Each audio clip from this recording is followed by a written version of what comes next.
Hello అండి, నమస్తే. నేను మీ సంధ్య. వెల్కమ్ టు సంధ్యాస్ వంటల పుస్తకం. ఈరోజు వరలక్ష్మి వ్రతానికి స్పెషల్గా చేసుకునేటటువంటి అమ్మవారికి ఎంతో ఇష్టమైన పూర్ణం బూరెలు ఎలా చేసుకోవాలో ఏంటో ఈ వీడియోలో మనము చూద్దాం. నేను చెప్పిన పద్ధతిలో ఒకసారి మీరు ట్రై చేయండి. పూర్ణం బూరెలు అనేవి కరెక్ట్గా వస్తాయి. సో మీరు కనుక ఫస్ట్ టైం మన ఛానల్ని చూస్తున్నట్లయితే ఇలాంటి మంచి రెసిపీస్ కోసం మన ఛానల్ని తప్పకుండా సబ్స్క్రైబ్ చేసుకోండి. ఇంకా ఈ పూర్ణం బూరెలు ఎలాగో ఏంటో అనేది చూద్దాం రండి. మనం దీనికి ముందుగా ప్రిపేర్ చేసుకోవాల్సినవి కొన్ని చూద్దాం రండి. ముందుగా ఒక గిన్నె తీసుకొని అందులోకి 1 కప్ వరకు మినపగుండ్లను వేసుకోవాలి. 1 కప్కి 2 కప్పుల వరకు రేషన్ బియ్యాన్ని తీసేసుకోండి. అలాగే కొంచెం మెంతులు, 1 టేబుల్ స్పూన్ మెంతుల వరకు వేసుకొని మనం ముందుగా దోసల పిండి అనేది రెడీ చేసుకోవాలి. ఆ దోసల పిండిలోకి ఇలా తీసుకున్న వాటిని ఒకసారి వాటర్ పోసుకొని శుభ్రంగా కడుక్కోవాలి. ఇలా ఒకసారికి 2 సార్లు కడుక్కొని వాటర్ అనేది పోసుకొని 6 నుంచి 8 గంటల వరకు వీటిని బాగా నాననివ్వాలి. ఇవి నానేలోపు మళ్ళీ మనం ఒక గిన్నె తీసుకొని అందులోకి 1 కప్ వరకు పచ్చిపప్పుని వేసేసుకొని ఒకసారి బాగా శుభ్రంగా కడుక్కోవాలి. ఇలా కడుక్కున్న పచ్చిపప్పులోకి కూడా మరికొన్ని వాటర్ని పోసేసుకొని వీటిని కూడా 6 నుంచి 7 గంటల వరకు నాననిద్దాం. ఇలా అన్నిటినీ నానబెట్టుకున్న తర్వాత ముందుగా మనము దోసల పిండికి వేసుకున్నవి నానిపోయి ఉంటాయి కాబట్టి ఒకసారి కడుక్కొని ఒక మిక్సీ జార్ తీసుకొని ఇందులోకి వేసేసుకొని మెత్తటి పేస్ట్ లాగా మనము మిక్సీ అనేది వేసేసుకోవాలి. వాటర్ అనేవి ఎక్కువ యాడ్ చేసుకోకూడదు, కొంచెం వాటర్ని యాడ్ చేసుకొని మనం మెత్తగా వేసుకోవాలి. పిండి అనేది నేను ఇక్కడ చూపిస్తున్న విధంగా ఈ కన్సిస్టెన్సీ ఉంటే మనకి సరిపోతుంది. ఇలా వేసుకున్న పిండిని ఒక గిన్నెలోకి తీసేసుకొని మిగిలిన పిండిని కూడా అదే విధంగా వేసేసుకోవాలి. ఇలా మనం వేలు ముంచితే మనకి ఇలా అంటుకుపోతూ ఉంటే పిండి మనకి కరెక్ట్గా పూర్ణం వేయడానికి సరిపోతుందని అర్థం. అలా వేసుకున్న పిండిని పక్కన పెట్టేసుకొని ఉంచుకోండి. ఇలా పిండి అనేది కొంచెం పులుస్తుంది. మనం నానబెట్టుకున్నటువంటి పచ్చిపప్పుని కూడా ఒకసారి కడుక్కొని ఇలా కుక్కర్లోకి వేసేసుకొని వాటర్ పోసుకొని ఒక 3 విజిల్స్ వచ్చేంత వరకు మనం పప్పుని ఉడకనివ్వాలి. 3 విజిల్స్ వచ్చిన తర్వాత స్టవ్ ఆఫ్ చేసుకొని ప్రెజర్ అంతా పోయిన తర్వాత ఇలా ఒక జల్లెడి గిన్నెలోకి వేసేసుకొని వాటర్ అంతా మనం ఇలా వడకట్టేసుకోవాలి. ఇలా వాటర్ అన్ని వడకట్టిపోయిన తర్వాత ఒక మందపాటి గిన్నె తీసుకొని అందులోకి వేసేసుకొని మనం తీసుకున్న 1 కప్కి 1.5 కప్పు వరకు బెల్లాన్ని ఇందులోకి యాడ్ చేసేసుకోండి. ఇలా యాడ్ చేసుకున్న తర్వాత స్టవ్ వెలిగించుకొని స్టవ్ మీద పెట్టుకొని ఈ పప్పునంతా మనము ఉడకనివ్వాలి. బెల్లం అనేది బాగా కరిగిపోయి పప్పుకి అంతటికి బాగా పట్టేసి పప్పు అనేది మనకి మెత్తగా ఉడికిపోవాలి.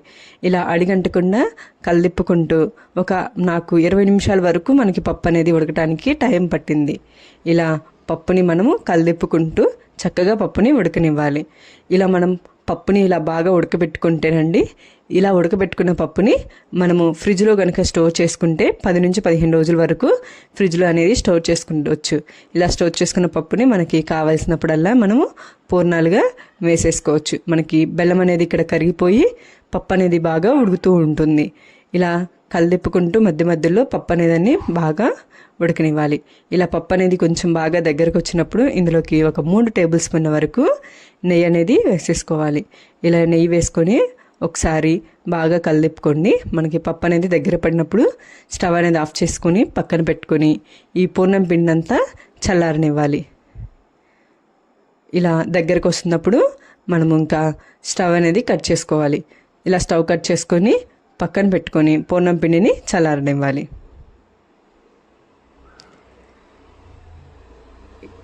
ఇలా పక్కన పెట్టుకొని చల్లారిపోయేసరికి మనకి పిండి అనేది బాగా ఉండకి దగ్గరగా వస్తుంది.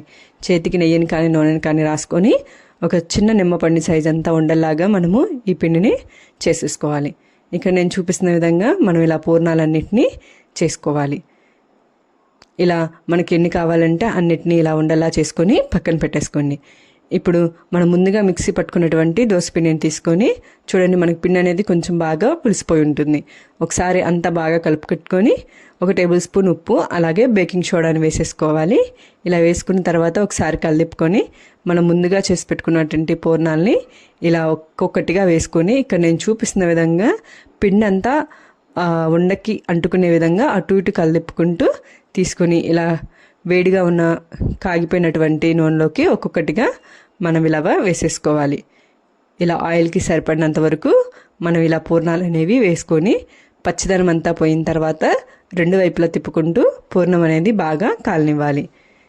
ఇలా పూర్ణాలు అనేవి బాగా కాలిపోయిన తర్వాత పక్కకి తీసేసుకోండి. అలాగే మిగిలిన పూర్ణాలన్నిటిని కూడా అదే విధంగా వేసుకుంటూ మనం పూర్ణాలు అనేవి చేసుకోవాలి. ఇలా తీసుకున్న పూర్ణాలని పక్కన ఒక గిన్నెలోకి తీసేసుకోండి. మిగిలిన వాటిని కూడా అదే విధంగా వేసేసుకొని పక్కకు తీసుకొని ఎంతో అమ్మవారికి ఎంతో ఇష్టమైనటువంటి ఈ పూర్ణం బూరెల్ని మీరు కూడా ఇంట్లో ఇలాగా సింపుల్గా క్విక్గా చేసేసుకోవచ్చు. సో ఇంకేమాత్రం ఆలస్యం చేయకుండా మీరు కూడా ఈ పూర్ణం బూరెల్ని ట్రై చేసి ఎలా ఉందో నాకు కామెంట్ చేయండి. మీకు కనుక నచ్చినట్లయితే లైక్ చేయండి, షేర్ చేయండి. మరిన్ని ఇలాంటి రెసిపీస్ కోసం మన ఛానల్ని తప్పకుండా సబ్స్క్రైబ్ చేసుకోండి. Thank you for watching.